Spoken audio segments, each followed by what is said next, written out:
ఓ వయసు రోగంతో విలపించిన ఓ వనిత కథ. తమిళనాడు తేని జిల్లా కడుమలైకండు సమీపంలోని మేలిపట్టు ప్రాంతంలో ఉంటున్నాడు ముత్తు కలైవర్. ఇతని వయసు 42, కానీ ఇంకా పెళ్లి కాలేదు. కారణం, కొంతమంది అమ్మాయిలు ముత్తుని నచ్చక, కొంతమందికి తను నచ్చక వచ్చిన సంబంధాలన్నీ అటకెక్కేశాయి. దీంతో దిగులు పడిపోయాడు ముత్తు. ఇంకా నాకు పెళ్లి కాదా అని దీర్ఘాలోచన చేశాడు. కానీ ఎంత ఆలోచించినా లోపం తనలో కనిపించలేదు అతనికి. కారణం, అటు ఇటుగా ముత్తు బాగానే ఉంటాడు.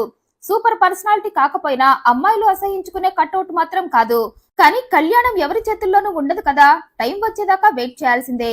అందుకే ముత్తు కూడా చాలా కాలం పెళ్లి కోసం పడిగాపులు కాచాడు. అయితే ఇక అప్పుడే వరద బాధితుడికి పులిహోర పొట్ల మందినట్లు ఓ సంబంధం అతన్ని వెతుక్కుంటూ వచ్చింది. పైగా ముత్తు ఏజ్ మాకేం ప్రాబ్లం కాదని పెళ్లి కూతురు ఫ్యామిలీ ముందే చెప్పడంతో ఇక ఎలాగైనా ఆ సంబంధాన్ని ఖాయం చేసుకోవాలని తీర్మానించుకున్నాడు ముత్తు. పైగా పిల్ల కూడా బాగా నచ్చేసింది. ఫోటో చూడగానే పూలదండలు మార్చుకోవడానికి రెడీ అయిపోయాడు ముత్తు. అందుకే ఆకమేఘాల మీద పెళ్లి కూతురు ఇంటికి వెళ్లాడు. ఇక పెళ్లి చూపుల్లో ఆ యువతిని చూసి పెళ్లి డేట్ ఫిక్స్ చేయమన్నాడు. అయితే ఆ స్పీడ్ చూసిన పెళ్లి కూతురు ముత్తుని సీరియస్ గా చూసింది. కానీ అప్పుడు ముత్తు ఆ విషయం లైట్ తీసుకున్నాడు. నా స్పీడ్ చూసి అలా లుక్ ఇచ్చి ఉంటుందిలే అని సరిపెట్టుకున్నాడు. కానీ ఆమె అలా చూసింది అందుకు కాదు, నీ ముసలి ముఖానికి నాలాంటి పడుచు ఫిగర్ కావాలా అని కోపంగా చూసిందామె. కానీ పెళ్లి కరువులో ఉన్న ముత్తు దాన్ని గ్రహించుకోలేకపోయాడు. పైగా తన ఏజ్ పెళ్లి కూతురు ఫ్యామిలీకి సమ్మతమే అనటంతో తన వయసు పెళ్లి కూతురికి కూడా ఓకేనేలే అనుకున్నాడు. కానీ బ్యాక్గ్రౌండ్ లో జరిగిన కథంతా వేరే. పెళ్లి కూతురుగా ముత్తు ముందు కూర్చున్న కలయరాశి వయసు 29. అంటే ముత్తు కలయ కన్నా 13 ఏళ్లు పెద్దవాడు. అయితే ఆ విషయం కలయికి ముందే తెలుసు. తెలిసిన దగ్గర నుండి ఆ ముసలుడు నాకొద్దని ఇల్లంతా దద్దరిల్లేలా అరిచింది. కానీ ఫ్యామిలీ మాత్రం ముత్తు చాలా మంచివాడు, అతని ఫ్యామిలీ కూడా చాలా మంచిది, నిన్ను బాగా చూసుకుంటారంతా, అందుకే కొద్దిగా ఏజ్ ఎక్కువైనా అతనితో సర్దుకుపో అన్నారు.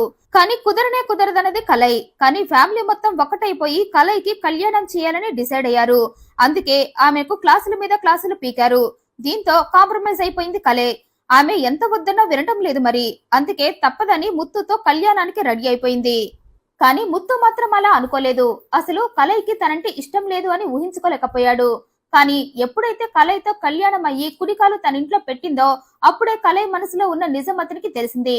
కానీ అప్పటికే కలైతో కళ్యాణం అయిపోయింది ముత్తుకు. దీంతో తన ప్రేమతో కలై మనసు మార్చుకోవాలని ప్రయత్నించాడు. అందుకే కలై ముత్తుని దూరం పెట్టి ముసలోడని వెక్కిరించినా సర్దుకుపోయాడు. నీ ముడతలు పడ్డ ముఖానికి నేను కావాల్సి వచ్చానా అని ఎగతాళి చేసినా భరించాడు. ఒక్క మాటలో చెప్పాలంటే కలై ఏమన్నా ఏం చేసినా కళ్ళున్న గుడ్డివాడిలా, చెవులున్న చెవిటివాడిలా, నోరున్న మూగవాడిలా అయిపోయాడు. పైగా భార్య మీద అమితమైన ఇష్టాన్ని పెంచుకున్నాడు. కానీ కలై మాత్రం తగ్గేదే లేదంటూ భర్తను తిడుతూనే ఉంది. అయితే అలా తిడుతూ కూడా కాపురం మాత్రం చక్కగా చేసింది కలై. ఫలితంగా కొన్నాళ్టికి వీరికి 2 కుమార్తెలు పుట్టారు. అయితే కుటుంబం పెద్దదవటంతో వాళ్ళని పోషించలేకపోయాడు ముత్తు. చాలీచాలని జీతంతో ఫ్యామిలీ ఇబ్బంది పడుతూ ఉండటం చూసి చలించిపోయాడు. అందుకే కేరళ వెళ్లి తన ఫ్రెండ్ ద్వారా ఓ దాబాలో వంట మాస్టర్ గా జాయిన్ అయ్యాడు.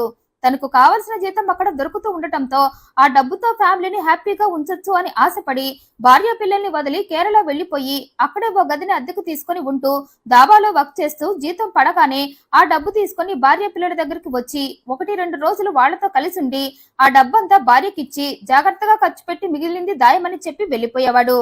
అయితే ఇక్కడే కలైకి కావలసినంత స్వేచ్ఛ దొరికింది. ఇంట్లో భర్త లేకపోవటంతో తన కోరికలకు రెక్కలొచ్చేశాయి. పైగా భర్త అంటే ఇష్టం లేదు కాబట్టి అతను తనతో ఉండకపోవటంతో మరింత సంతోషించిందామె. ఇక ఆ సంతోషంతోనే తన ప్రాంతంలోనే ఉండే వీరపాండిని వలచింది. ముసలి మొగుడుతో నా వల్ల కాదంటూ పాండితో ఎఫైర్ పెట్టుకుంది. ఇక అక్కడితో ఆగిందా అంటే ఈ పాండినే నా పతిదేవుడు అంటూ ఊరంతా చక్కెర్లు కొట్టింది. దీంతో ఆ ఊళ్ళో ఉంటున్న ముత్తు ఫ్యామిలీకి, బంధువులకు, ఊరి వారందరికీ ఆ విషయం తెలిసిపోయింది. అసలు పాండి భార్యను పిల్లల్ని ఊళ్ళో తన ఫ్యామిలీ బంధువులు ఉన్నారన్న కారణంతోనే, వాళ్ళంతా తన ఫ్యామిలీని చూసుకుంటారన్న ధైర్యంతోనే వాళ్లను వదిలి ఉద్యోగం కోసం కేరళ వెళ్లిపోయాడు. కానీ అనుకున్నదొకటి అయినది ఒకటి టైప్ లో తయారైపోయింది వీరి సంసారం. భర్త ఊరు దాటగానే కలైకి కొమ్ములు వచ్చేశాయి. అందుకే ఫ్యామిలీని, బంధువులను దూరం పెట్టింది. బాగోగులు చూద్దామని వచ్చిన వాళ్ళని బాధ పెట్టి పంపేది. కలై ఇవన్నీ చేయడానికి కారణం ఒకటి, ముత్తు అంటే అసలు ఆమెకు ఇష్టం లేదు. అలాంటప్పుడు అతని ఫ్యామిలీని ఎలా ఇష్టపడుతుంది? ఇక రెండవది, ఫ్యామిలీ బంధువులతో అటాచ్మెంట్ పెట్టుకుంటే వాళ్ళు ఎప్పుడు పడితే అప్పుడు ఇంటికి వస్తారు. అలా వస్తే తను తన ప్రియుడితో సరదాగా గడపలేదు. అందుకే అందరినీ దూరం పెట్టి ప్రియుడితో ఊరి మీద పడింది. అలాగే పనిలో పనిగా పుట్టింటి వాళ్ళని కూడా దూరం పెట్టింది. ముసలోనిచ్చి పెళ్లి చేసి నా గొంతు కోసారంటూ వాళ్లపై తిట్ల వర్షం కురిపించింది. వాళ్ళు కూడా తనకి కాంటాక్ట్ లో ఉండటం ఆమెకు ఇష్టం లేదు. అలా ఉంటే ఎప్పుడో ఒకప్పుడు వచ్చి తనని డిస్టర్బ్ చేస్తారని. అలా ప్రియుడు పాండితో ఊరి మీద పడి తిరుగుతూ ఉండటంతో ఆ విషయం అందరికీ తెలిసి వారంతా ఆ విషయాన్ని కేరళలో ఉన్న పాండి చెవిన వేశారు. ఇక భార్య ఎఫ్ఐఆర్ గురించి తెలిసిన ముత్తు షాక్ అయిపోయాడు. వెంటనే ఉన్న పళంగా బస్ ఎక్కి సొంతూరు వచ్చాడు. అయితే అలా ఇంటికి వచ్చిన వాడికి ఇంట్లో భార్య కనిపించలేదు. అప్పటికే ఆమె ప్రియుడితో కలిసి వెళ్లిపోయింది. ఫ్యామిలీ బంధువులంతా తనకు శత్రువులైపోయి తన ఎఫ్ఐఆర్ ని ముత్తు చెవిన వేశారని తెలిసి కలై తన ప్రియుడు పాండితో కలిసి ధర్మపురికి వెళ్లిపోయింది. ఇద్దరు కలిసి అక్కడే ఓ అద్దె ఇంటిని తీసుకుని కాపురం కూడా పెట్టేశారు. పిల్లలిద్దరిని అత్తారింటికి తోలేసి కలై ప్రియుడితో సెటిల్ అయిపోయింది. తన భార్య పిల్లల్ని తనని కాదనుకొని ప్రియుడితో పక్క ఊరిలో కాపురం పెట్టిందని తెలిసి బాధపడ్డాడు. అందుకే వెంటనే భార్య దగ్గరకు బయలుదేరాడు. తన ఫ్యామిలీకి చెప్పి కలైని తీసుకొస్తానని చెప్పి వెళ్లాడు. కానీ అలా వెళ్లిన వాడు మళ్లీ ఇంటికి తిరిగి రానేలేదు. బావిలో శవమై తేలాడు. భార్య ఉంటున్న ఇంటికి వెళ్లి రా నాతో మన ఇంటికి వెళ్దామన్నాడు. కానీ కలై మాత్రం అసలు నువ్వెవరని అడిగింది. నువ్వెవరో కూడా నాకు తెలీదు, అలాంటప్పుడు నీతో నేనెలా వస్తా, అసలు నీకు నాకు సంబంధం ఏంటంది. ఇక ఆ మాటలకు మరింత బాధపడ్డాడు ముత్తు. మతిస్థిమితం లేక గతం మర్చిపోయిన దానిలా ప్రవర్తిస్తున్న కలైతో నువ్వు అలా అనద్దన్నాడు. పద మనిద్దరం కలిసి మరింటికి వెళ్దామని ఆమెను బలవంతంగా తీసుకువెళుతూ ఉండగా ప్రియుడు పాండి ఎంట్రీ ఇచ్చాడు. ఆమె నా భార్య, నువ్వు తీసుకుని వెళ్తున్నావేంటని రివర్స్ అయ్యాడు. దీంతో ముగ్గురు మధ్య గొడవ. ఇక ఆ గొడవే ముత్తు మరణానికి దారితీసింది. తనని తీసుకువెళ్లాలి అనుకుంటున్న ముత్తుకి మటర్ స్కెచ్ వేసింది కలై. అందుకే ప్రియుడికి సైగ చేసి ఆగమంది. దీంతో సడన్ గా గొడవ ఆపేశాడు పాండి. దీంతో కలై నీ వెంట నేను రావాలి అంతే కదా, పద వెళ్దామంది. ఆ మాటలకు ఆనందించాడు ముత్తు. అందుకే వెంటనే బండెక్కమన్నాడు. కానీ కలై ఆగు, నా లగేజ్ తెచ్చుకుంటా అంటూ లోపలికి వెళ్ళింది. కలై వెనకాలే వెళ్లాడు పాండి కూడా. ఇక అతను రాగానే నువ్వు నీ ఫ్రెండ్ తో కలిసి నన్ను ఫాలో అవ్వు, అతను చూసుకొని ముత్తు కథ ముగించేద్దామంది. సరే అన్నాడు పాండి. అలా భర్త బైక్ ఎక్కి బయలుదేరింది కలై. ఇక ముత్తుకి అనుమానం రాకుండా పాండి తన ఫ్రెండ్ గణేశన్ తో కలిసి మరో బైక్ లో బయలుదేరాడు. అలా వారంతా వెళుతూ ఉండగా కామాక్షిపురం జాతీయ రహదారి పక్కనే బండాపమంది కలై.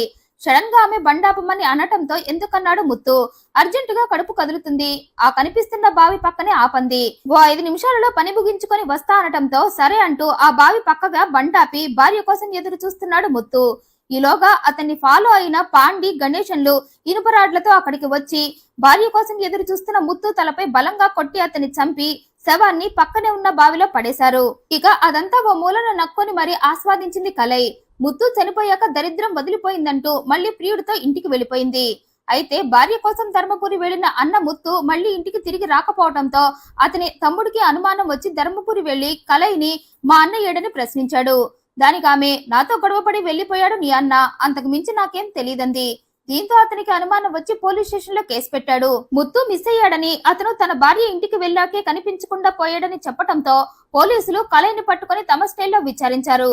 దీంతో కలై తన ప్రియుడు అతని ఫ్రెండ్ తో కలిసి ముత్తుని చంపించేశానని చెప్పింది. అతను వయసులో నాకంటే చాలా పెద్దవాడన్న కారణంతో నేను పాండితో ఎఫ్ఐఆర్ పెట్టుకున్నానని, కానీ అతను మా ఎఫ్ఐఆర్ కి అడ్డు తగులుతూ ఉండటంతో ఇలా చేశానందామే. దీంతో పోలీసులు కలైని, పాండిని, గణేశన్ ముగ్గురిని అరెస్ట్ చేశారు. ఆ తర్వాత ముత్తు శవం బావిలో పడేశామని చెప్పడంతో పోలీసులు ఆ బావిలో వెతికించి ముత్తు శవాన్ని హ్యాండ్ ఓవర్ చేసుకుని పోస్ట్ మార్టానికి పంపారు. తనకన్నా ముత్తు వయసులో పెద్దవాడన్న కారణంతో ఎఫ్ఐఆర్ పెట్టుకుని కలై అతని ప్రాణాలు తీసేసింది. ఈ వీడియోపై మీ అభిప్రాయాన్ని కమెంట్ రూపంలో తెలియజేయండి. మరింత ఇంట్రెస్టింగ్ అండ్ జెన్యూన్ ఇన్ఫర్మేషన్ కోసం ఈ వీడియోని లైక్ చేయండి, షేర్ చేయండి, ఛానల్ ని సబ్స్క్రైబ్ చేయండి. Thank you for watching.